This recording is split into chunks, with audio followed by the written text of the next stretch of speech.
আমার প্রিয় শিক্ষার্থীরা নমস্কার। সবাই কেমন আছো?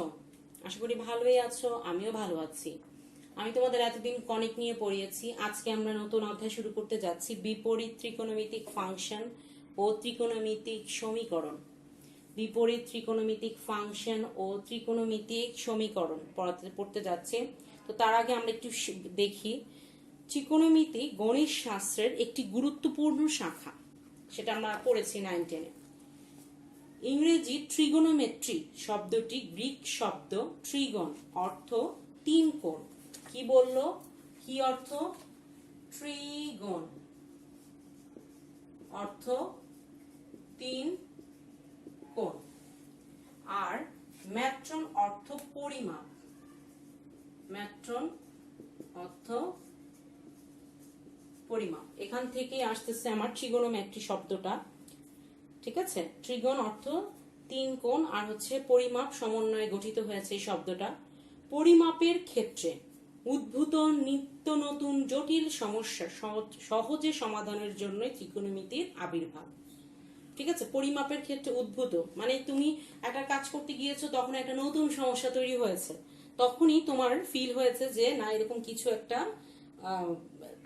থাকুক যেটাতে খুব সহজেই সবকিছুর, যেমন ধরো যদি মনে করো যে কিরকম প্রবলেম তৈরি হয়েছে, সূর্য চন্দ্র ও গ্রহের আবর্তন কাল।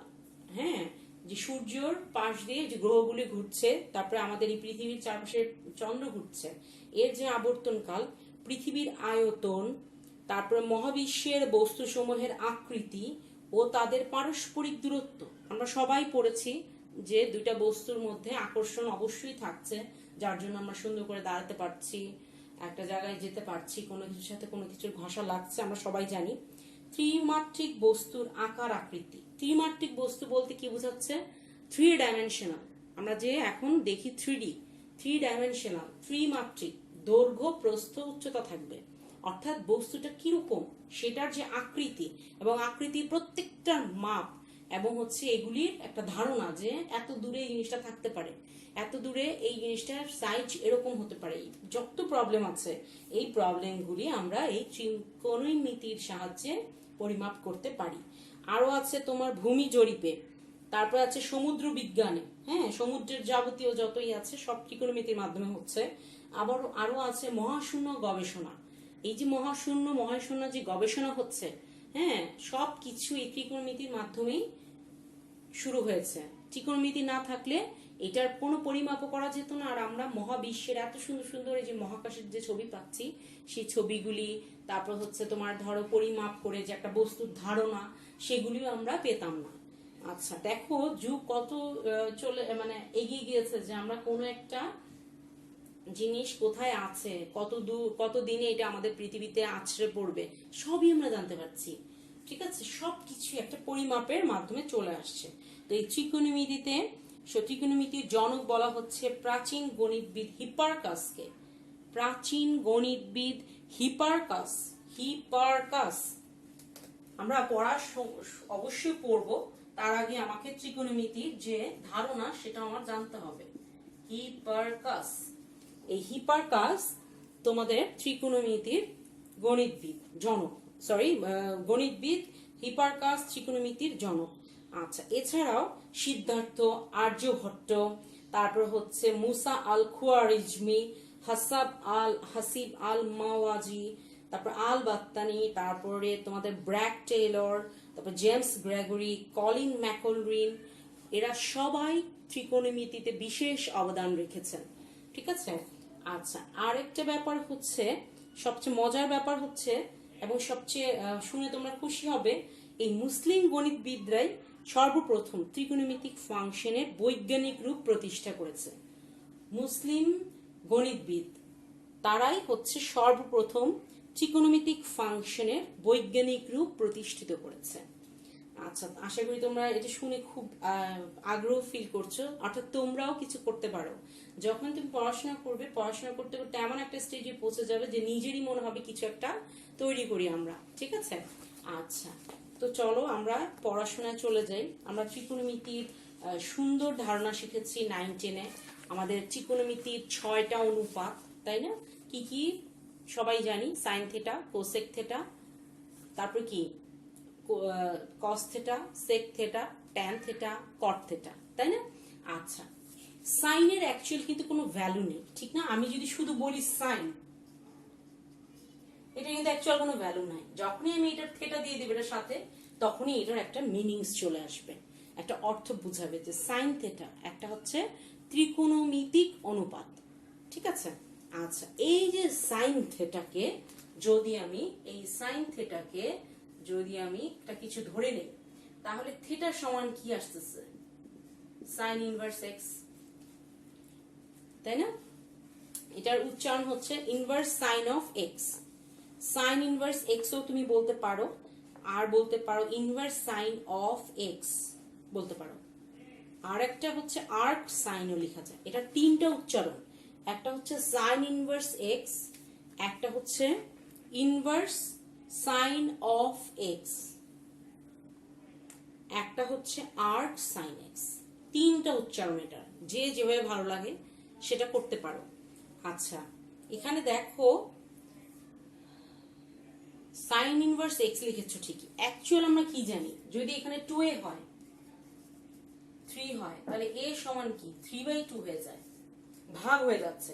কিন্তু এইটা মানে কিন্তু 1/sin x নয়, খেয়াল রেখো, ঠিক আছে? এইটাও একটা ত্রিকোণমিতিক ফাংশন, যে এই যে সাইন এক্স আমরা ইউজ করি, সাইন থেটা ইউজ করি, sine inverse x, cos inverse x, cosec inverse x, তারপরে sec inverse x, cot inverse x, tan inverse x, এগুলো এক একটা ত্রিকোণমিতিক অনুপাত। কিন্তু এটা মানে কিন্তু 1/sin x বা cos ইনভার্স x মানে কিন্তু 1/cos x নয়, ঠিক আছে? আচ্ছা, এই যে আমরা লেখাটা লিখলাম সুন্দরভাবে, তোমরা এটাও বলতে পারো যে সাইন ইনভার্স প্রতীকটি, সাইন ইনভার্স x প্রতীকটি এমন একটি কোণ নির্দেশ করে যার সাইন অনুপাত x এর সমান। খেয়াল করো, এটা কোত্থেকে পেলেন? এই লাইনটা থেকে। দেখো, থেটা এমন একটা কোণ যার সাইন সমান এক্স। তার মানে আমি কি বলতে পারি? এই সাইন ইনভার্স এক্স এমন একটা ত্রিকোণমিতিক, এমন একটা কোণ নির্দেশ করে, ত্রিকোণমিতিক অনুপাত নির্দেশ করে, যেটা কি হবে? যার সাইন অনুপাত এক্স এর সমান। আচ্ছা, তো হলো। আচ্ছা,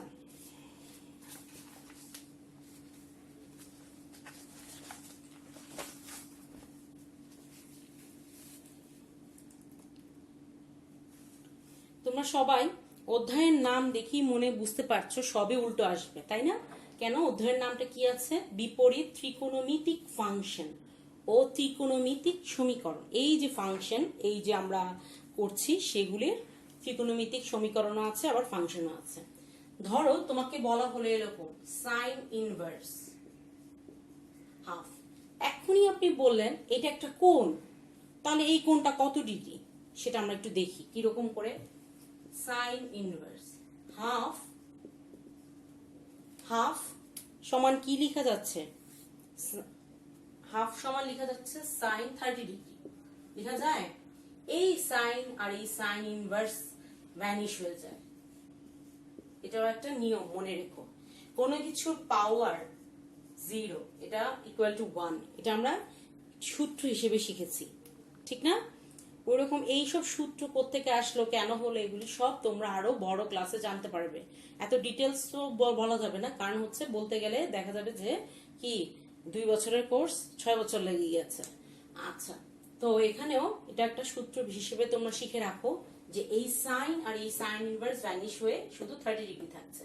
অর্থাৎ আমি যদি তোমাদেরকে প্রশ্ন করি সাইন ইনভার্স হাফ কত কোণ, এর মান কত ডিগ্রি কোণ, তখন তোমরা কি দিবে অ্যান্সার? 30 ডিগ্রি কোণ।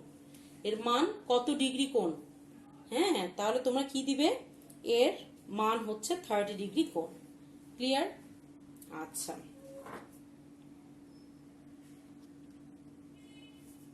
এটা আর কিছু সূত্র আছে, এই সূত্রগুলো আমাদেরকে ভালো মতো জানতে হবে। যেমন কি sign inverse X plus cos inverse x, tan inverse x plus tan inverse y. Sin inverse x plus cos inverse x equal to pi by 2. এটা দিয়ে তুমি আরো সূত্র জানতে পারছো কিরকম, খেয়াল করে দেখো।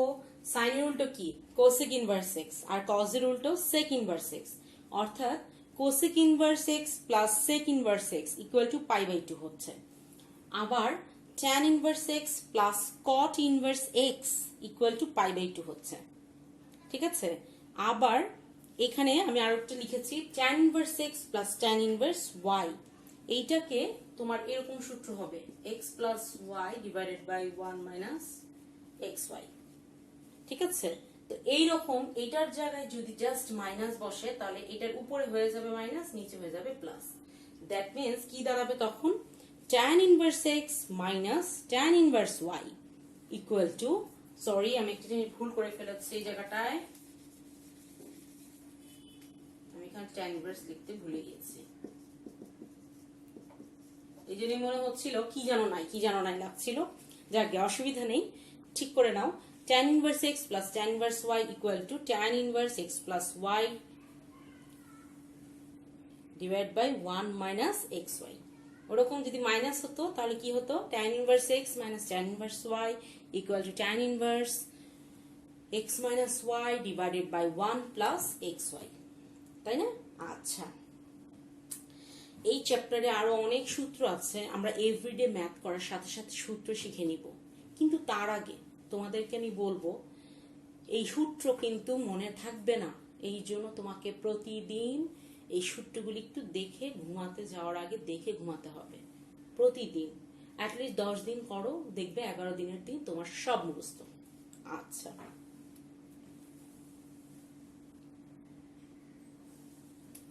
চলো তাহলে আমরা একটু ম্যাথ করি। এরকম একটা ম্যাথ আছে যে প্রমাণ করো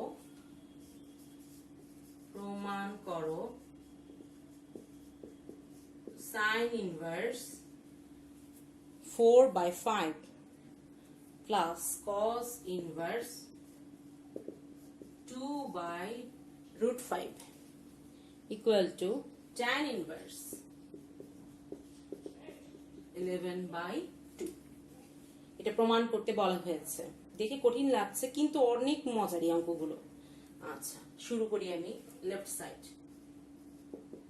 sin inverse 4/5 plus cos inverse 2/√5। আচ্ছা, ফার্স্ট স্টেপ sin inverse 4/5 এটা করি। আমরা সবাই জানি sin সাগরে লবণ অনেক, লম্ব বাই অতিভুজ, লম্ব বাই অতিভুজ। আমি যদি পিথাগোরাসের সূত্র অ্যাপ্লাই করি 25 16 9, দ্যাট মিন্স এখানে হয় 3। আমাকে tan ইনভার্সে নিতে হবে, তাহলে আমি sin ইনভার্সে tan ইনভার্সে নিতে চাই লম্ব বাই ভূমি, লম্ব বাই ভূমি। ওইরকম cos ইনভার্সেরটাও করব। এরকম তোমরা ছবি এঁকে দিলেই হবে। ছবিটা যে পেন্সিল দিয়ে আঁকতে হবে এমন কোনো কথা নেই, তুমি চাইলে কলম দিয়েও আঁকতে পারো। আচ্ছা, cos হচ্ছে কি? ভূমি বাই অতিভুজ, তাই না? ভূমি বাই অতিভুজ। তাহলে করলে কি হচ্ছে 5 - 4, দ্যাট মিন্স থাকছে 1। পিথাগোরাসের সূত্র অ্যাপ্লাই করছি, তোমরা সবাই জানো পিথাগোরাসের সূত্র, অতিভুজ স্কয়ার ইকুয়াল টু লম্ব স্কয়ার প্লাস ভূমি স্কয়ার। মনে পড়ছে? আশা করি মনে পড়ছে। যে কোনো সমকোণী ত্রিভুজের অতিভুজের উপর অঙ্কিত বর্গক্ষেত্রের ক্ষেত্রফল তার কি অপর দুই বাহুর উপর অঙ্কিত বর্গক্ষেত্রের ক্ষেত্রফলের সমষ্টির সমান। আচ্ছা, অর্থাৎ অতিভুজ স্কয়ার ইকুয়াল টু লম্ব স্কয়ার প্লাস ভূমি স্কয়ার। মনে পড়ছে? হ্যাঁ, মনে পড়ে গিয়েছে সবার, আমি বুঝতে পারছি। আচ্ছা, cos কে আমি tan এ নিব, তাহলে tan ইনভার্সে হবে কি? লম্ব বাই ভূমি, দ্যাট মিন্স 1/2। কি করে হলো? এটা লম্ব, এটা ভূমি। এই ছবিটা ছিল ফার্স্টেরটার বেলায়, এই ছবিটা হচ্ছে এটার বেলায়। ঠিক আছে, অর্থাৎ আসতেছে tan inverse 4/3 plus tan inverse 1/2। এখন আমরা ওই যে সূত্র কি বলেছিলাম একটু আগে, tan inverse x plus tan inverse y equal to tan inverse x plus y divided by 1 minus xy। তাহলে আমরা এখন ওই সূত্রে চলে যাব। tan inverse x plus y 1 minus x into y, তাই না? এই সূত্রটাই আমাদের ম্যাথে বেশি ব্যবহার হয়, এই জন্য আমি এই সূত্রটা লিখেছি। সাথে সাথে অঙ্ক করার সাথে সাথে আমি আরো সূত্র লিখে দিব, ঠিক আছে? এবং তোমাদের বই তো আছেই, বই সুন্দর করে লেখা আছে অনেক কিছু। একটু কষ্ট করে অনুশীলনী বাদে যে পার্টটুকু থাকে তোমরা একটু পড়ে নিবে, ঠিক আছে? যে ওখানেও তোমাদের এমন হতে পারে, প্রবলেম তৈরি হতে পারে, আমাকে একটু নক করবে এবং আমাকে ওই জায়গাটা, যে জায়গাটা প্রবলেম হচ্ছে ওই জায়গাটার ছবি তুলে আমাকে পাঠিয়ে দিবে, ঠিক আছে? তারপর আমি যদি ফোনে বলতে পারি বললাম, আর না হলে আমি লিখে তোমাদেরকে বুঝিয়ে দিব। আচ্ছা, তাহলে আমি এখন ভ্যালু বের করব।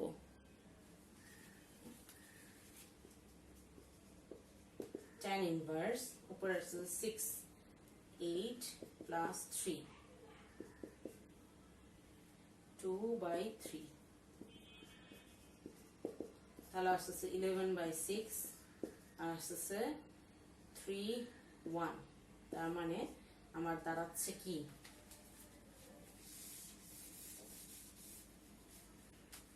tan inverse 11/2 right side. আমাকে প্রমাণ করতে বলেছিল tan ইনভার্স 11/2, লেফট সাইডে ছিল sin inverse 4/5 plus cos inverse 2/5, আনতে বলেছিল tan ইনভার্স 11/2, চলে আসলো tan ইনভার্স 11/2।